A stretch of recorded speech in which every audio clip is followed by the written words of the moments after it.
Quando eu fecho os olhos e volto à minha infância, uma das memórias mais vívidas que tenho é o som da igreja matriz. Eu lembro de ir à missa com a minha mãe e os meus irmãos. Lembro da madeira dos bancos, do cheiro característico do ambiente, dos cânticos. Mas, acima de tudo, eu lembro da fila da confissão. Havia uma tensão quase palpável naquelas filas. Pessoas de todas as idades, com as cabeças baixas, repassando mentalmente seus crimes contra Deus. E então, você entrava no confessionário, dizia seus pecados, recebia a sua penitência, alguns Pais Nossos e Ave Marias, e saía de lá. E a sensação? A sensação era de leveza, um alívio gigantesco. Você estava limpo de novo, pronto para tomar a hóstia. Durante muito tempo, eu achei que essa sensação de alívio fosse a prova da presença do divino. A prova de que Deus havia me tocado e me perdoado.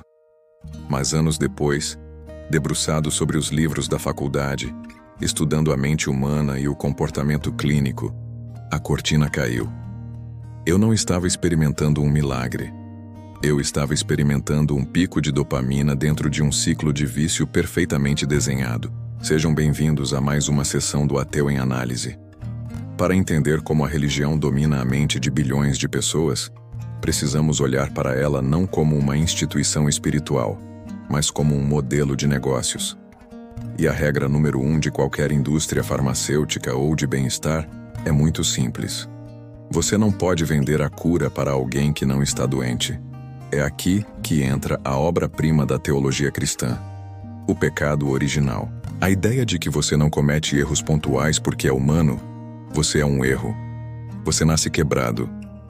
A sua natureza é suja. Na psicologia chamamos isso de vergonha internalizada. A culpa é sobre algo que você fez. A vergonha é sobre quem você é. A religião pega essa vergonha e a instala no seu sistema operacional cognitivo logo nos primeiros anos de vida.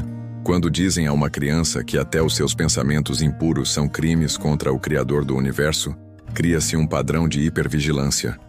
O indivíduo passa a policiar a própria mente 24 horas por dia. E como é biologicamente impossível não ter desejos, dúvidas ou pensamentos intrusivos, o indivíduo inevitavelmente falha. Ele peca. E é nesse exato momento que a ansiedade atinge o pico. O cortisol inunda o cérebro. O medo da punição eterna, o inferno que já discutimos aqui no canal, cria um desespero profundo. O paciente agora está em crise. Ele precisa desesperadamente da cura. E adivinha quem tem o monopólio exclusivo dessa cura? A mesma instituição que o convenceu de que ele estava doente. Vamos olhar para a estrutura clínica de um vício. Pode ser o jogo, o álcool, a compulsão alimentar. O ciclo de dependência funciona em 4 etapas: gatilho, comportamento, culpa e purgação. 1. O gatilho, o impulso natural humano, sexo, raiva, dúvida. 2. O comportamento, o ato em si, classificado como pecado. 3. A culpa, o pico de cortisol, o pavor do inferno, a sensação de indignidade. 4. A purgação, a catarse, a ida ao altar, o choro no culto, o confessionário. O que acontece no seu cérebro no passo 4? Quando o padre, o pastor ou a sua própria crença dizem: você está perdoado, Jesus te lavou com sangue. A carga de ansiedade despenca a zero de uma vez só. O seu cérebro interpreta essa queda brusca de estresse como uma recompensa monumental e libera uma avalanche de dopamina e ocitocina. Aquela sensação de calor no peito, as lágrimas, a paz profunda. É neuroquímica pura. É o mesmo alívio fisiológico que o dependente químico sente quando consegue a substância após uma crise de abstinência. A religião sequestrou o sistema de recompensa do seu cérebro. Você não está viciado em Deus. Você está viciado no alívio da culpa que a própria religião te impôs. Mas qual é o efeito colateral a longo prazo desse ciclo de peca e confessa? Peca e confessa? É a destruição da verdadeira responsabilidade ética. Se a minha conta sempre é zerada quando eu choro no altar ou rezo 1/3, o meu foco não está em reparar o dano que eu causei no mundo real. O foco está em restaurar o meu status com o Pai Celestial. A ofensa moral foi terceirizada. Mais perturbador ainda é como isso cria uma forma institucionalizada de síndrome de Estocolmo.